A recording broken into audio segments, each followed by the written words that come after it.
Hello everyone, আসসালামু আলাইকুম। আশা করি সব ভালো আছেন। আমি আল্লাহর রহমতে ভালো আছি। আজকে আপনার মধ্যে আরেকটা নতুন ব্লগ লিয়ে আইছি। গেছে শুক্রবারের এই ভিডিও আমরা গেছিলাম তুরংছড়াত।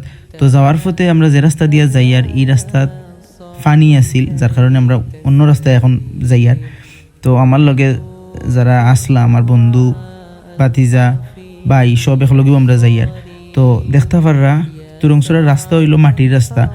আপনারা তুরংছড়া যাইতে হইলে গাড়ি যায় না, দ্বিতীয়ত আপনারা আটিয়া যাইতে হইব। যারা বাইকে গেলে তো এরা বাইকে যাইতে পারবা, যারা বাইকে যাইতে না এরা আটিয়া যাইতে হইব। আটিয়া গেলে এটার মানে মেইন ফিল পাইবা আপনারা। আমরাও বাইকে গেছি, আলহামদুলিল্লাহ সেরা একটা ফিল পাইছি। আপনারা যত ঘুরবা নতুন নতুন অভিজ্ঞতা হইব, নতুন নতুন জায়গা দেখবা, আল্লাহর দুনিয়ার কত সুন্দরীটাও দেখতে পারবো। তো দেখতে পাররা কীরকম ফানি এগুলা মানে একটু মানে সমস্যা হয়েছে, কিন্তু সপ্তাহের পরে আমরা যখন সুন্দর সুন্দর পাহাড় মেঘালয় জায়গা দেখছি তখন আমরা সব কষ্ট সার্থক হয়ে গেছে। কারণ এত দূর থেকে গেছি, যাওয়ার পরে যখন মানে আল্লাহর সৃষ্টি এত সুন্দর জায়গা, আপনারা না গেলে বুঝতা না। আপনার মন শান্ত হয়ে যাব এই জায়গাগুলো দেখলে।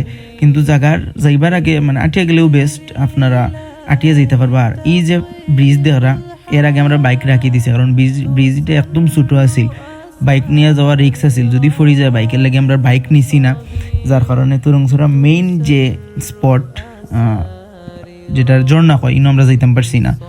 তো ও হইল মেইন ঝর্ণার জায়গা, ওদিকে যাওয়া লাগে কয়েক কিলোমিটার আটিয়া। আমরা এত জোর থেকে জার্নি করে গেছি মোটরসাইকেলে, যার কারণে আটিয়া যাওয়ার সম্ভব হয়েছে না, জানে মানছে না।